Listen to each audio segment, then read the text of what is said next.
Hey everybody, I'm Robbie Faulk from Starkville Daily News and 247 Sports. I'm in the Cotton District. I'm at Two Brothers Smoked Meats, and we're here today to talk a little bit about name, image, and likeness in college sports.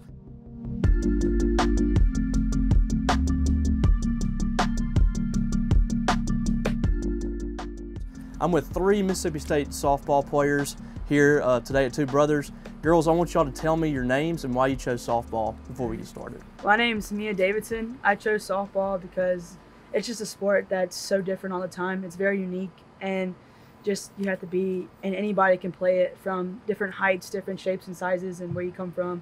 That's the most special thing about softball.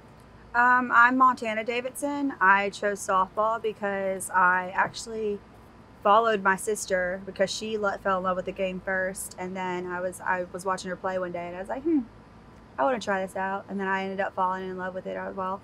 But it's just a game of like anything can happen, and it's more of a game of adversity because you have to go, even if you fail, it's 3 times out of 10. If you get that, you're awesome. So I feel like it's always like a game of adversity, and I love that.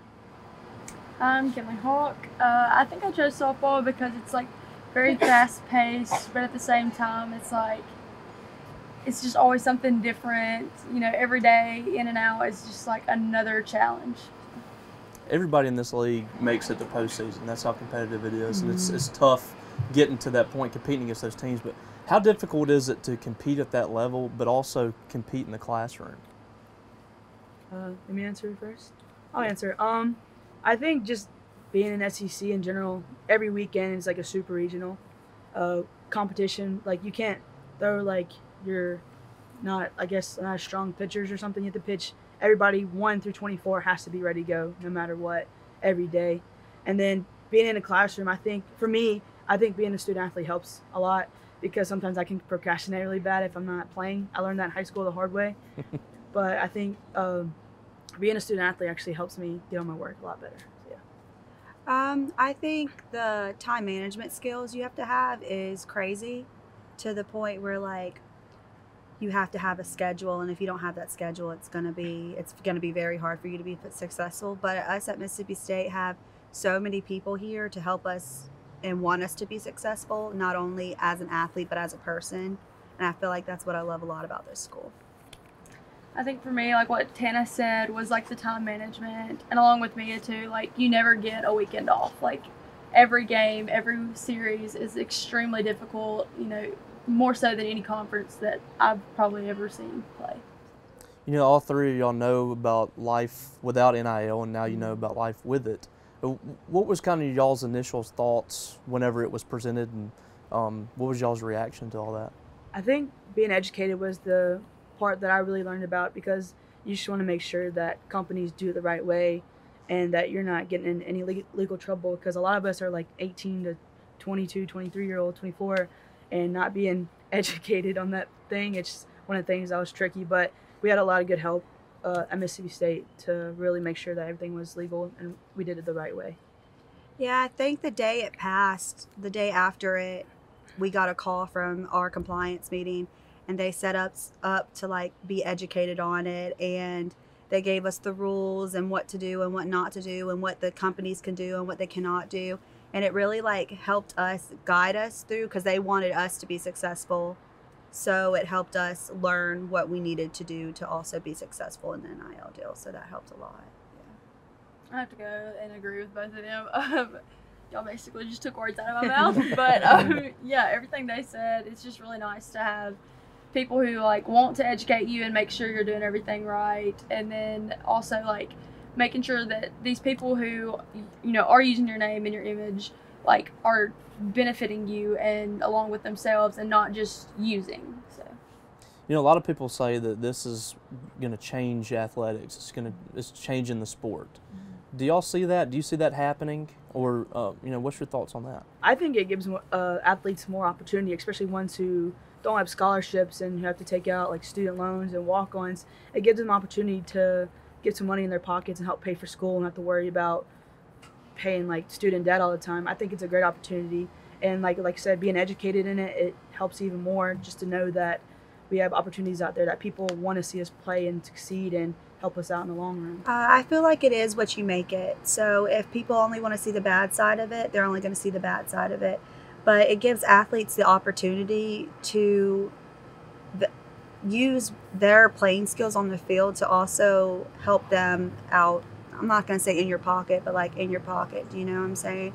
But it's more of just if you can make money off of my name, why can't I make money off of my own name? And I feel like that really opened up a lot of people's eyes, where it's just how you make it. If you're only going to see the negatives, you're only going to see the negatives of it. But I feel like a lot of people see more of the positives now than they thought. It was just going to be like, oh, we're just going to sell jerseys and the kid gets 100% of the profits. No, it also benefits not only the athlete, but it benefits the people they are repping as well. So I think it's just what you make it.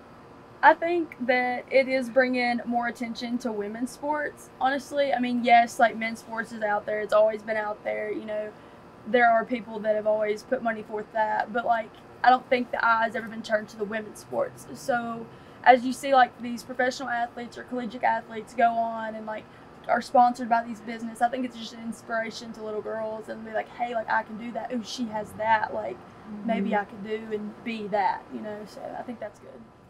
You know, all y'all's career is going to end at some point. You might have a chance to play pro softball, but eventually you're going to have to go into the real world. And for a lot of people, they have the ability when they're in college to build their portfolio or whatever. A lot of athletes don't have that. They have scholarships or whatever. How do you feel like NIL helps you to get to that point, to help you build for the future? I think it helps with like the networking process, you know, like getting to know people and finding job opportunities for the future, because softball, unless you play pro, only lasts 4 years and we have to have a career after. And so if you make connections earlier while playing softball, and a lot of companies love student athletes as well. So getting to be able to gain connections early, I think that's going to be a really good part of NIL as well.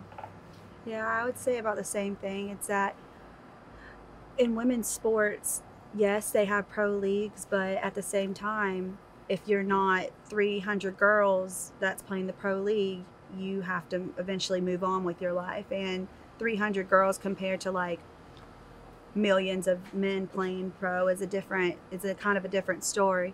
So getting your name out there and getting people to know you, and it also helps for me, it's learning experience how to like interview and to talk and to get to know people. And I feel like the NIL deal is actually helping that out a lot.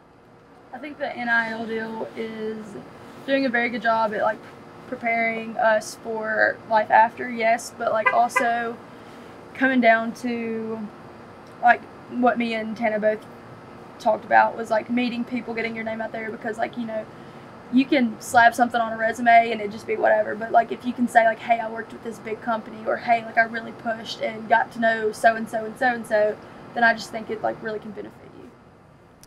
Mia, you know, some fans think that scholarships should be all that you get, and players should be happy with that. But tell me a little bit about what that scholarship pays for. It depends on your scholarship, because some sports are different, and usually it pays for room and board, your education, of course, and then really that's really it. Like your room, your board, food, and then your education. Outside of that, you just kind of have the money it's all on you, and learn how to save money. And then some athletes don't get that. So I think NIL really gives the opportunity for people who are like struggling to pay rent, or their parents have to go out and pay thousands and hundreds of dollars a month, why can't this NIL deal that they push out there get them the money to help pay rent and say help their parents in the long run? That's what I see. Montana, how many hours a week would you say that y'all spend practicing? So out of season, we have 8-hour weeks of practice. So we'd lift 4 hours a week, and then we would play softball 4 hours a week. And then when we're in season, like we are now, it's a 20-hour week. So we would practice 3 to 4 times a week at like from 2 to 3 hours, and then we would lift each day depending on if we have a game day or not. That doesn't count the extra hours that you spend going to the hit when no one else is there, or going to field balls, or going to pitch to the 16 hole. Like, it's it's countless hours, and I feel like now that this is passed, it's actually, don't get me wrong, I'm grateful for all the scholarship that Mississippi State gave me. Like, I've been here for 6 years. They've done all that they needed to do, you know what I'm saying? But I feel like getting like the extra chance to like put my name on stuff and make more connections and get ready for the real world has really like helped me get out of my comfort zone, because I'm not a very social person, and it made me actually start to have to talk to people to make those connections to get into the real world later. So Kenley, she mentioned the hours that y'all spend on the field, but how long are you in a classroom for a week? It really just depends if you're undergrad or grad, and then how many hours you take. So if it's like 12, 15, I know like a few of us this season are in 18 in the spring, which is extremely difficult. But I mean, you could sit there in a 50-minute class or an hour and 50-minute class, but it doesn't make up for how many hours after practice you do sit down with your books and you or on the road on the bus and you're looking over all your homework, or in between games, like if you have a rain delay or something like that. Like, nobody can really sit there and be like, oh, you only put in 3 hours today. Like, it's a lot more than what people expect. So given all that, I mean, we're talking about the hours that you put in every day on the field and then going to class and all that stuff. What would you like fans to know about how important NIL is for all of y'all? I think it's just, like we've been saying, it's super important for, like, athletes, because it gives us a chance to express who we are when people don't, like, no one really sees what goes on behind the scenes a lot, like we were just talking about. And it really shows how all that pays off on the field and with NIL, and people are really interested in that part of us as well, and we get to share it. So I think that's really nice. But I feel like when all people hear about the NIL deals with student athletes, they think that, like, the first word that comes to my mind is they think we're just greedy and we want the money and we're selfish. But I feel like when it comes down to NIL, it's not all just about the money. It's, like I said, it's making connections, it's building your future. And I feel like that's really what's helping push us more toward the liking NIL, is because when it's building connections, and that's where I see it more. Okay, don't get me wrong. Yes, the money's nice, but yes. But I think just knowing like how much this is going to benefit us after college is like the big prize. So yeah. Well, I'm talking to three of y'all, but you have a lot of other teammates too. How do you feel like a team-wide NIL deal would help your team? I think it would be really interesting, because just bringing all of us together, and then we can all share the same experience of getting something with NIL, and we all have different backgrounds and different stories to share, and coming together and letting people see that and taking advantage of it, I think it's super nice. Everybody. Yeah, I also think it would be really cool to see how it pans out, because everyone's different, and when it comes down to it, everyone always wants a little more money in their pocket. But it's interesting because we're all different, and the softball team is very, very different, and to see how we come together would be pretty cool. I think I remember Rickett saying this in a team meeting once, that we are like the most diverse team in the SEC that we know of. Mm-hmm. But like, I just think knowing that like everybody has a different background, like it would be pretty cool to just all come together, and like it's kind of like one of those things where if you turn the page, you'll never have any questions, because like almost everything could probably be answered. So Having said that, what do you guys think about how CrowdPush has kind of taken this, and why did you feel like you wanted to jump on board with CrowdPush? I think it gives us an opportunity for like players who don't really know what NIL is, and help educate them and get them to encourage to do it more. I think CrowdPush helps with that, because one of the freshmen we have, she asked so many questions about it, and she was more informed and is more confident about getting out there and trying to do NIL, and I think CrowdPush helped with that. Yeah, I also think the same. I think that it helps you if you're just starting out and you really don't know what's going on, just like all of us were when we first started. It really helps you get to know the NIL like rules and get to know everything going around you, and start you off at something like super simple, and it really helps us a lot. I think that it was nice to kind of like see this opportunity and be like, oh wow, like this is pretty straightforward. Like, you know, you're not cutting any corners and they're not cutting any corners with you. Like, I just think that it's a good start. So, Do y'all have a message you want to send to the fans before we finish up? You know, just keep supporting us. We all see you, we all hear you, we all appreciate everything all our fans do for us. Just hell stay and keep riding with us, and we got you. We love y'all. Yeah. Hell stay. Go Dogs.